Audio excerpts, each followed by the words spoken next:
Coming up next, we're going to talk about virtual networking and then why half of millennials wish they had chosen a different career. Interesting, but not surprising. And we take your calls. Don't move. It all starts right now.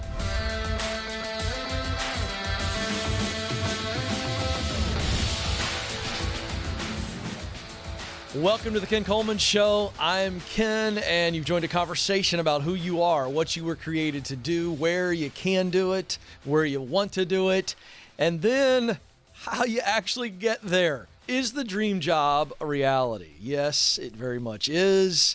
We can help you get there. There's 7 stages to doing what you were born to do, even a stage beyond the dream job. Get clear. You got to get clear on what you do best, the work you love to do, and the results that you want to create in this world.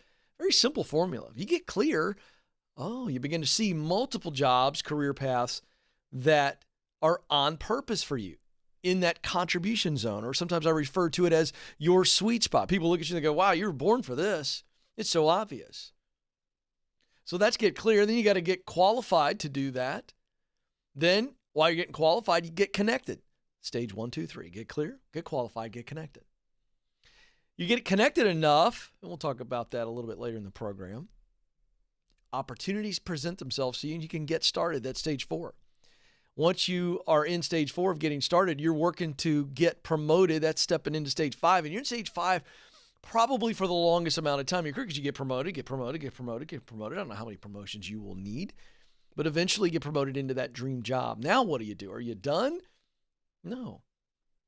Now, because you've been going up, you're on the top, stage 6, dream job. You're looking out, not up, and you begin to expand the dream, expand the vision, and you realize, wait a second, I'm really good at this. I really love it, and it produces results that make my heart swell. Talent, passion, mission, it's the dream. But now the dream expands. And in some ways, we can start the stages all over again. Because here's what happens. You begin to move into stage 7, and you work like nobody else by giving yourself away. Your work is about legacy and true contribution, the contribution that you want to make. So the money's there and the meaning is there. So those are the 7 stages. So welcome aboard, 844-747-2577. It's a toll-free number, and I'm your coach and counselor and cheerleader, and I'm just here to help you no matter what's going on. You got some nastiness going on at the office. You got some big drama, some toxic stuff, just something that's really horrible and it's shaking you. Well, I can help you with that too. We can help you get clear. We can help you figure out what the path is to move forward. I'm here to help you. We'll change your name. We'll change your location so that you feel safe to share your story. 844-747-2577 is the number. Before we get to the phones, I want to talk about virtual networking. There's all kinds of articles and social media posts on virtual networking. And virtual networking is a good thing. It is a valuable thing. I'll get to that in a moment. But the focus on the virtual connection, because I don't like networking, I like connecting. Networking feels like a vampire, just sucking the blood out of people, getting what you need, and you move on. It's sending 15 emails or 50 emails or connections on LinkedIn and feeling like, oh, I networked. No, you didn't. You irritated somebody, most likely. You created awkwardness for somebody because, like, oh, I don't really know this person. No, real connections. So the reason we see all this content and posts and articles and stories on virtual network is because of the pandemic, obviously. Well, as the pandemic is truly sputtering out and things are opening up everywhere in the United States, virtual connecting isn't something that you have to do. It's something that you can and should do. So I want to just frame this really quickly. Never, ever, ever, ever, ever, ever, ever rely on a virtual connection when you can do a in-person connection. That's just what I believe. Well, Ken, I can hop on a Zoom call and I can look right at them. I can look into their eyes. Yeah, but it's not the same. It's never going to be the same. Love technology. Love FaceTime. Get to talk to my parents all the time. They live several states away. I love FaceTime. I can see my mom and dad. But would I rather talk to my mom and dad over FaceTime, or would I rather sit in their living room? I'd rather sit in the living room. Some of you are going, no, Ken, I actually don't want to be in my parents' living room. Okay, there's your exception. I get it. Okay, you got me. The point is the human connection is so much better one-to-one. It just is, for all of the reasons that you already know: body language, mood, tone, everything. It's an intimacy that face-to-face will always be able to provide that virtual connections won't, whether it's texting, email, and don't even get me started on texting. I'm so sick and tired of people relying on texting instead of real conversation. Drives me crazy. Drives me crazy. I think it drives Madison crazy too. From time to time, I need to touch base with her or something very quickly. And I think texting would probably work, but I call her anyway. I make her answer the phone. Does that irritate you a smidge? Because you would prefer to do text. Okay, so now I'm actually going to call Madison out. I wasn't sure how she was going to react to that. That was a suspicion that I thought. So I'm going to call Madison out and the rest of you people that would rather talk via text. Here's why text doesn't work as well. She may read irritation in a text, that there was no irritation at all, but I'm typing and I want to be done typing quickly because it's a much faster engagement. And maybe she detects a tone that's not even there. I don't know. Maybe I don't text it completely, or it's confusing versus I'm looking right at her or I'm talking to her on the phone. Hey, how about the fact that you can actually get more information out of a conversation because you're not trying to be efficient by typing? So, like today, I needed to ask her a question about the show. A text for that would not have yielded what I got out of you. I'll have you know, feel honored, because most people I send straight to voicemail. Well, you better not send me to voicemail. No, I know. I have to answer it. Because I need follow-up. Yeah. I got to go back and forth. And by the way, so do you. Texting removes true conversation. Conversation, Madison, is back and forth. It's not a declarative statement. If I text you something and say, I need this, it's not a conversation. It's a question, declarative statement. I want to have a conversation. I need your input. You should feel valuable because I need your actual conversation, not a text. This is my problem with text. All right, Madison, I'm not going to call you out anymore. Here's the deal. Virtual connections are great for out of state, out of country. The only way you can get to that person is virtual, or the fastest way. There's your two qualifiers. If virtual connection is the only way to connect with somebody because of geographic location or schedule or whatever, then great. Meaning you need to because of speed, the timing around the situation, or the geographic boundaries. That's it. I would not do virtual communication unless those two factors are in play. It's just not as valuable. It's not as complete. It's not as effective. 844-747-2577. I wish I could outlaw texting. If I could change one thing in the world, I would outlaw texting. Nathan, you don't have kids yet that are that age. Your kids are little. Can I just tell you, Amanda, if I could change one thing today, some of you are going, well, that's kind of trivial. Well, it's my thing. I just made it up. I would remove all texting. I think it's ruined our culture. 100%. Oh, good. You agree with me. You don't get tone through text. Huh? You don't get tone through text. No. And again, because of the nature of what we're doing, we are abbreviating everything. And again, abbreviation is good, but not when we're in a true form of communication. And you know what would be next after texting? This is really going to freak people out. I read Madison's lips. I'd remove email. Oh, I hate email with a deep, abiding passion. I mean, like, I hate email. I mean, hate it. But that's a rant for another time. Let's get to the phones. Blake's going to start us off in Cincinnati, Ohio. Blake, you're on the Ken Coleman Show. Hey, Ken, how you doing? I'm living the dream. Blake, what's going on with you? Yeah, so I appreciate you taking the call. You bet. Just recently, I've gotten accepted into Cincinnati Police Academy. Good. It'll be starting next month. The only issue I've had, which is a good issue to have in the grand scheme of things, is I'm not 100% sure that's what my passion is. I know you talk a lot about that, passion for work. Mm-hmm. I'm very passionate about it most of my life, and then as of recent, I've realized got a real big passion for teaching too. I always have, just never really thought of it in the career sense until recently. So just what are your steps you take to do that with deciding whether I'm going to stick with this police academy, or I have an associate's degree, I can transfer my credits and start on a free college for education as well. Yeah, So I think what are your it's steps on that? yeah.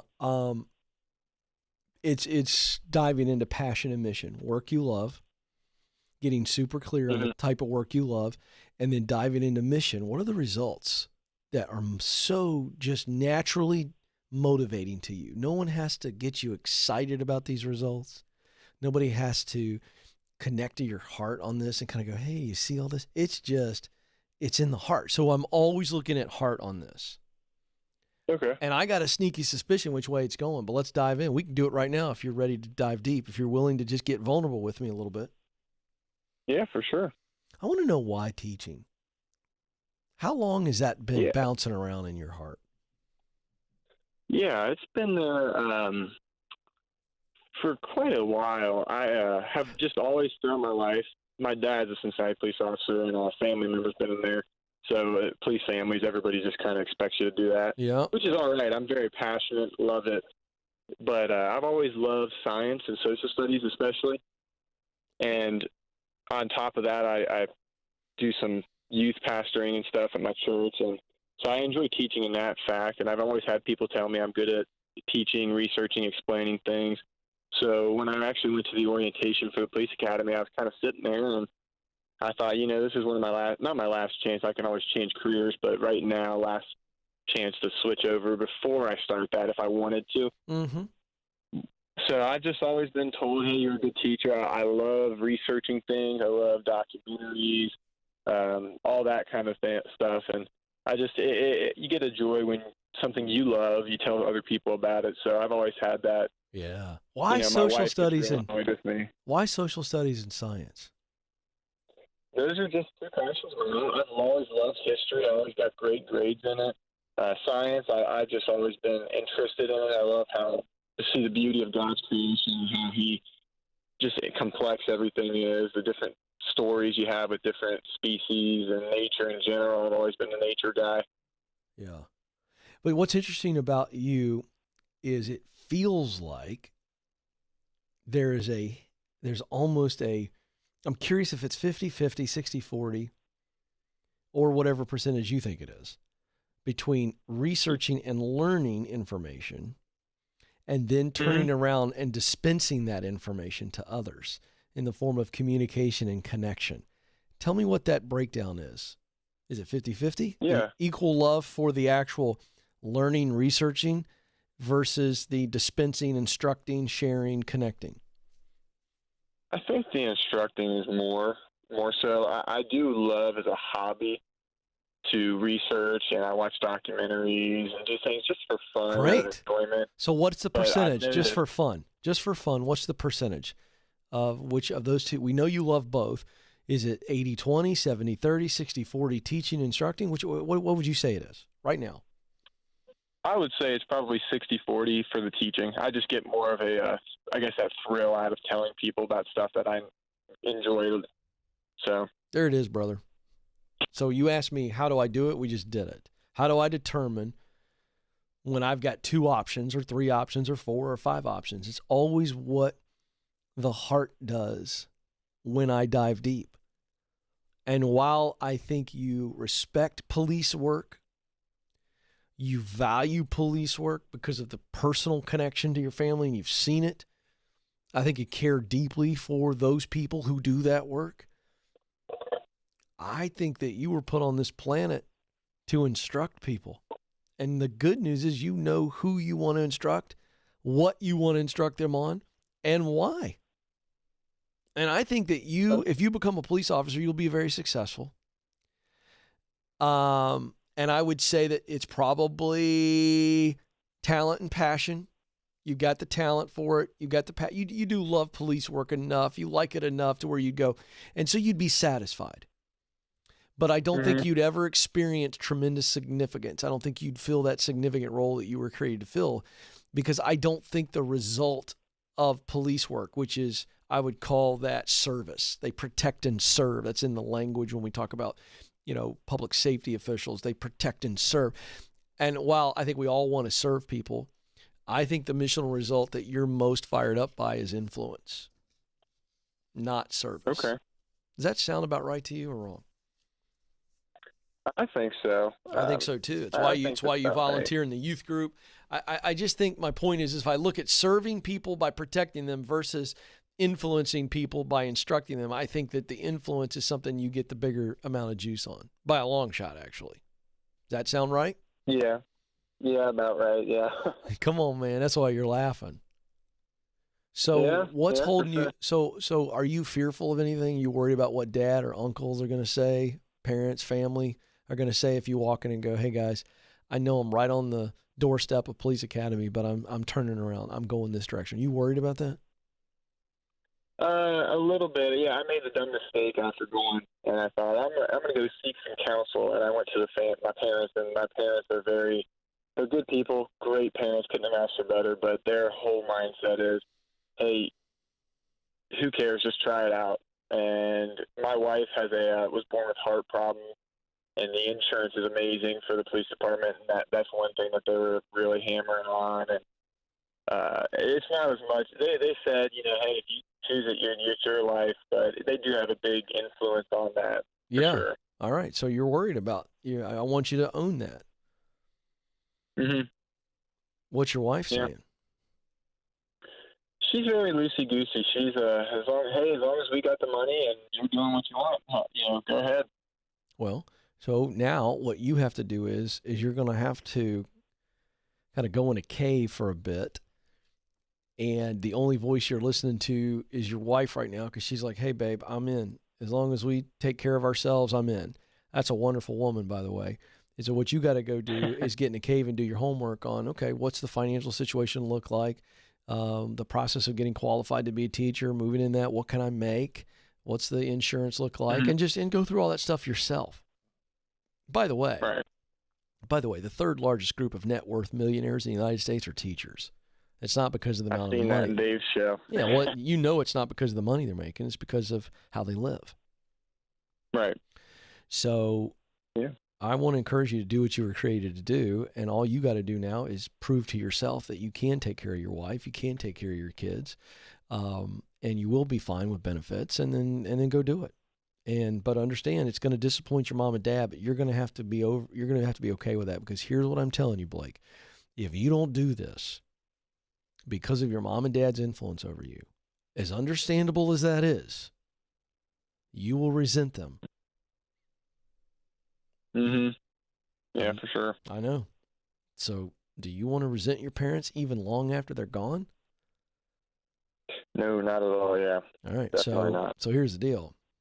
Sorry, Mom and Dad, I know you're disappointed. This is what I was created to do. And then you move on. You walk forward triumphantly and do what you were created to do. Let's go to Henry in Miami, Florida next. Henry, you're on the Ken Coleman Show. Good afternoon, Ken. Thanks for taking my call. You bet. Henry, what's up? How are you doing? Ken, here, let me try to get to the crux of my question for you. It's a career move, promotion within my company. And what I'm looking for is your guidance or feedback on how to take that next step in the interview process. And if you don't mind, let me lay out some groundwork for you. Sure. I feel like I'm in my sweet spot. Let me check that. I am in my sweet spot when it comes to company, talent, passion, mission. I know you always talk about the mountaintop, Ken. I feel like I'm about 70% to the top. Awesome. In my current role. That's great. What's become available, Ken, is that I am one of 4 at my level. I cover one region, and a promotion has become available where the role I currently have could possibly be elevated to now being nationally. And again, I feel like I'm at the point where I'm ready for that role. But what I'm looking for some guidance is for the upcoming interview, which I believe will be a panel interview, some of the senior leadership in the company. Yeah. Is there something I can do, say, prepare that'll show that next level? And again, just to give you some context, Ken, of the 3 other guys going for the same role. I have the least number of years in the industry. I have the least years with the existing company.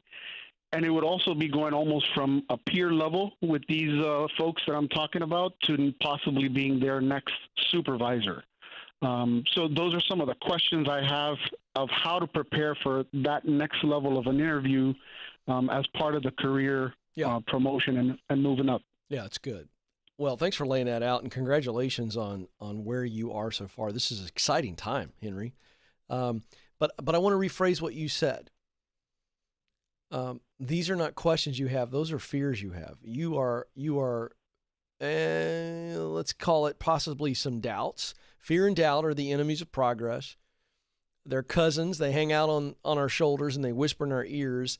And you did a wonderful job of laying out what I think you're really afraid of and what you're doubtful of. You doubt you have what it takes because your experience is less than these other candidates. You're afraid of, what it might be like to actually get this gig and lead people that have been your peers. And I think owning that and realizing that that's what you're focused on going into this interview, and you shouldn't be focused on that. In fact, those things need to be deleted from your brain because while true, they're irrelevant. They're irrelevant to you saying, I want the job. I can do the job. I will do the job. They're irrelevant because those are negatives. So we're not even going to think about those things. Other than to say, if they bring up, well, you don't have as much experience as the other candidates, why would you be the one that we should select? Now you're ready for that. But that's actually focusing on the positives, what you actually do bring to the table, the intangibles, the benefits of hiring you. Your entire focus needs to be on what you bring to the table and why you are the best person for the job. No comparison to anybody else. If they bring that up, you go, well, I can't dispute that. That's indisputable that they've got more years with the company and more years in the position. But I'm here raising my hand to do the job because of this, this, and this. It's a total focus on what you uniquely bring to the table and your confidence in your abilities and your enthusiasm for the opportunity. That's your total focus. And if you're so focused on those things, you're able to address the other things if they come up. But the reality is, I think more than anything, you're just afraid and you got some doubt. And by the way, that's okay and that's normal. But I think we need to be focusing on that, not this dog and pony show you need to do in the interview. Sure. Thoughts? Fantastic. I appreciate that feedback. Should that come through, like I said, how can I demonstrate that, maybe put together a portfolio of what I have accomplished so far in the role I do have? I mean, just to give you a highlight, there's some reports in my organization I've created that have gone nationally, and they've even taken the name the Henry Report. Are those people aware of that? Oh, yes. Yeah, Absolutely. Here's my point. I don't come in and try to answer every one of their questions with your, on page 17 of my presentation portfolio here. My point is you can bring that and go, hey, you guys know about my work, but I went ahead and put this together, and this is just something for everybody. My point is this is a panel interview. They know you. You're an internal candidate. Are you new to anybody that's going to be on the panel? No. Oh, dude, you're overthinking this. That was part of where I was also going to ask you. I think I'm overthinking it. No, you are. You are big time, and that's okay. So I want you to own that. I'm overthinking this. I'm fine with you putting a portfolio of all the good stuff you've done together, but I would prefer you just soak in it and be mentally so prepared that at any point when they ask you for some kind of evidence as to why you're the best candidate, then you've got that. But you don't need to show them a portfolio. You speak to the confidence behind the stuff you put in the portfolio. I don't care about the portfolio. I want to know about how you're going to present it verbally and look them right in the eye and go, hey, I'm not going to compare myself to anybody else. I'm going to tell you why I want the position and why I think I can crush it. See, we don't think about anybody else, so we don't talk about anybody else. We go, hey, look, Sure. All I can tell you is this is who I am. This is what I've done. This is why I want this position, and this is what I believe I'm going to do in this position. Man, that's confidence. That's vision. Cast a vision, man. You're not trying to impress them. You're trying to tell them why you want the gig. They're already impressed with you, Henry. They're trying to figure out who the best candidate is. Sure. So only focus on you. And it's not about what you've done. It's about what you're going to do. Get in there, man, and be relaxed. And relaxation comes when you're so thoroughly prepared to talk about those things I just mentioned. Why you want the gig, what you bring to the table to be able to do it. And so this is all about effort, attitude, and excellence. I've got the proficiency and the talent. I'm going to be excellent. I'm going to give effort like you can't even imagine. And I'm so grateful for this opportunity. This is what I want to do. This is why I want to do it. I mean, just focus on the positive. And that's all you can do in these things. But overthinking it and how do I answer this and how do I answer that? Nah, don't do that. That'll drive you crazy. By the way, it drives them crazy too. They can tell when you're overthinking a panel conversation or a one-on-one interview. If people can see the steam coming out of your ears during an interview, it's because you're overthinking and you're worried about saying everything the right way as opposed to being prepared to just simply talk about you. The job, why you want it, how you'll perform it, and that's it. That's how you stand out. Be so clear and so confident on those things. And then you let the chips fall where they fall. The job search process, I know, is full of all of this stuff. I mean, this is another example. Another example. How do I handle this interview? But before we even get to the interview, there's so much fear and doubt and, oh, this is awful. I got to apply and I'm not going to hear back. That's why we partner with ZipRecruiter. ZipRecruiter.com. You go create a free profile. One click, create a profile. Got that resume included, and Zip, here's why they're different. Here's why they're the best.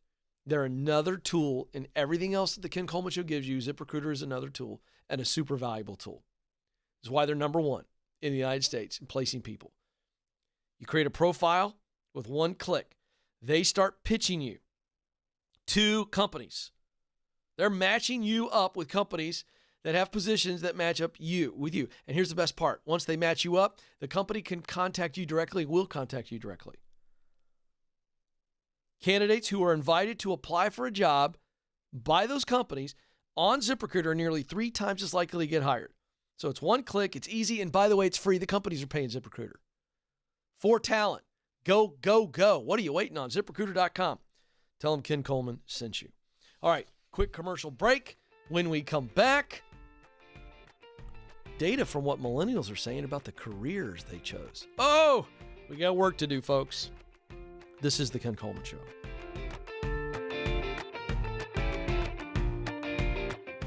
We were drawn to Christian Healthcare Ministries because we both had young families and we wanted to have more children.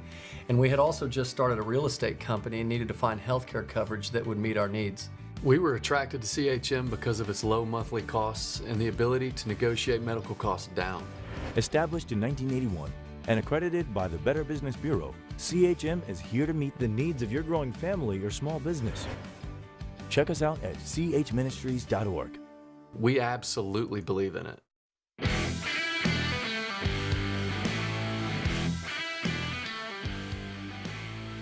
Welcome back to the Ken Coleman Show, coming to you live from our Ramsey Solutions studios in Nashville. This is a different kind of conversation. We're talking about doing what you were born to do. Answering the question that everybody wrestles with.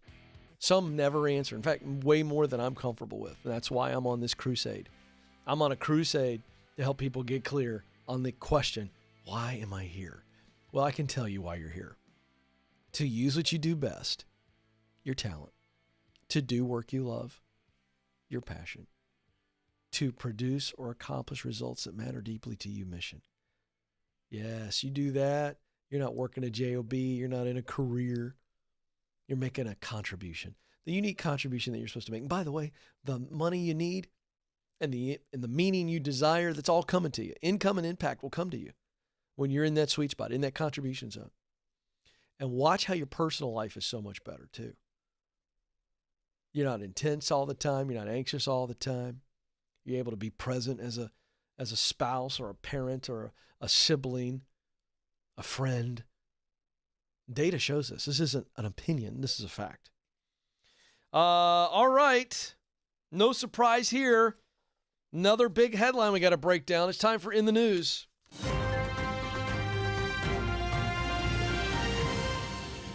As millennials begin to turn 40 in 2021, CNBC has launched a series called Middle-Aged Millennials. Yikes! Boy, that makes me feel old, Joe.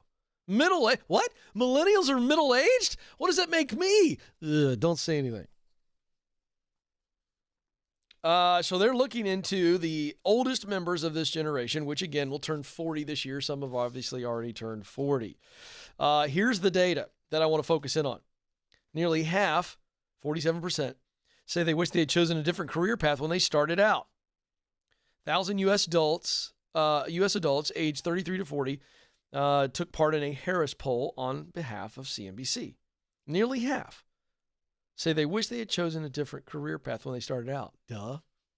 I'm going to get to the why behind this, in my opinion. Now, here's what the people who were asked to participate in this, some of the things they said. One lady said, she's 39, millennial. She says she believes that people were pressured to pursue 4-year degrees, and then the mountains of debt that came with them have made the viable career on the other side of graduation so much more questionable. Because they're like, I don't even really like it that much, and I got all this debt. But I was pushed into it because I was told I need a 4-year degree. Where have we heard that before? Uh-oh. So now we're seeing polls that are saying that Ken's right. That's essentially what they're saying, that there's been cultural pressure, to go to a 4-year school and get a degree because it's going to give you this wonderful life. But wait a second. They did that in droves. Parents, millennials are talking to you right now.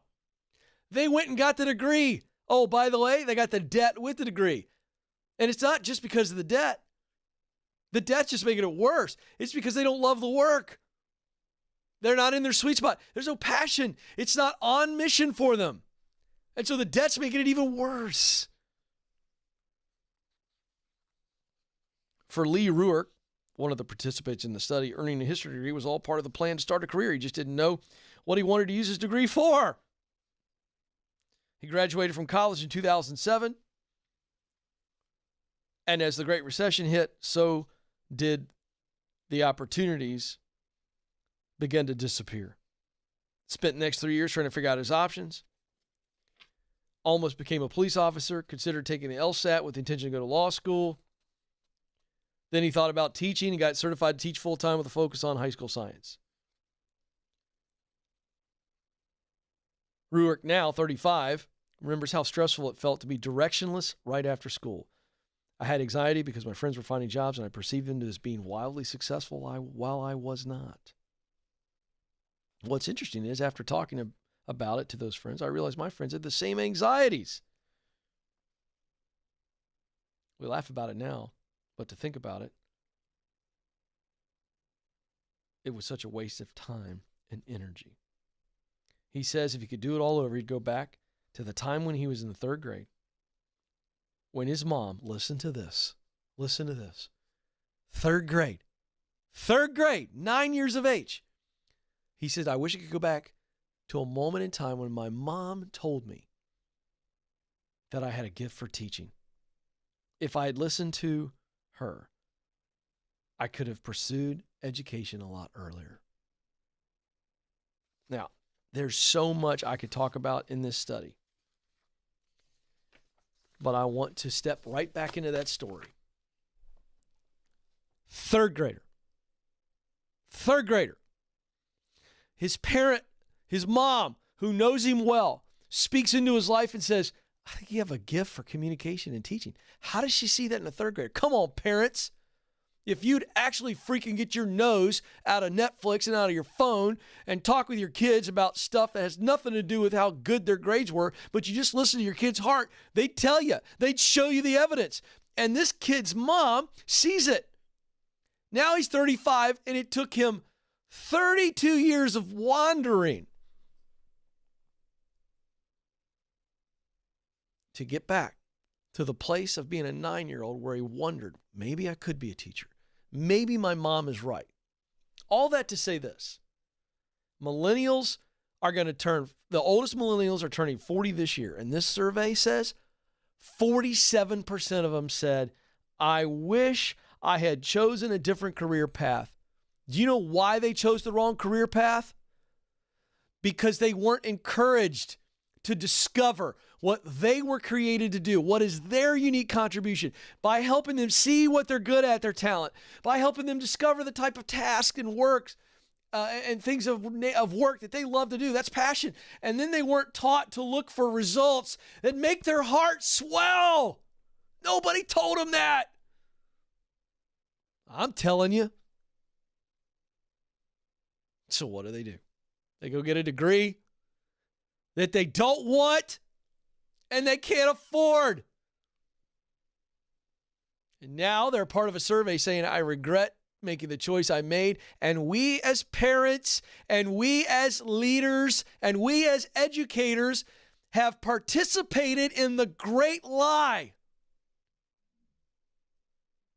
that college, a 4-year degree, is the best way or the only way to success. And that is a marketing message that is proving to be a lie. It's right here. This isn't my opinion. I know this makes some of you uncomfortable, and I'm not trying to be sensational. I'm not trying to provoke you. I'm trying to warn you that higher education has paid millions of dollars to marketers who are really smart, who have told you that your kid or that you wouldn't be successful if you didn't go to school. And they poo-pooed people that work in the trades. And they told you that getting into debt was really smart because it was going to give you the dream. And it's all garbage. Now, I fully admit that there are positives to a college experience in the liberal arts and learning how to think. All that's wonderful. And I also fully admit I'm not an idiot.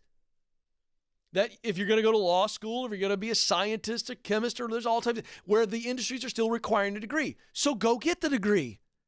But if it's not required, if it's not the only way, if it's not the best way, guess what? There's another way. But for crying out loud, parents, those of you that are watching this show that you figured out, spread the word. Click the thumbs up, grab a link, send this rant to somebody who needs to hear it. You can figure out at a young age what you were put on this planet to do. And you can pursue it. And you can do it. And you should do it. Because success is just one small part of the equation. Being who you're supposed to be, doing what you're supposed to do, is a significant contribution that will bring success and bring satisfaction with it. But this world we're chasing success and we think it's connected to a degree. Sometimes it is, but many times it's not. All right, there it is. Hey, at some point, parents and kids are going to wake up. And this college degree and the debt that comes with it, that's tied to the American dream, it's a nightmare. It's a nightmare for so many. The facts bear it out. I'm not going to stop waving the flag. I'm just not going to stop. Because I don't have a degree. And I don't give two freaking rips what you think about my opinion. I'm right. It's not an opinion. The facts bear it out. And parents, stop pushing your kid who isn't a good learner, who doesn't want to go to school. It's not because they're lazy.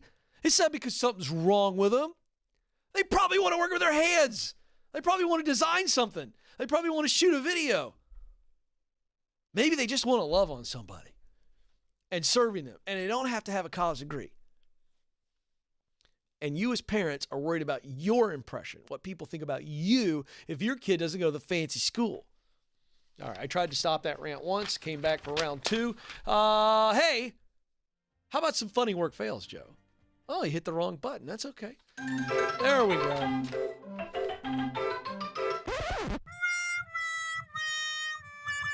Still my favorite bump that you do, Joe. That little sound at the end, that just makes me happy. All right, so we have some fun with these. If you've got a funny work fail, something you've done or you've heard about or one of your friends did or colleagues did, send it in to ask@kencoleman.com, or you can reach out to me on Instagram at Ken Coleman on Instagram. So we like to have fun with these, and these are real stories of people doing embarrassing things or witnessing embarrassing things in the workplace. So here we go.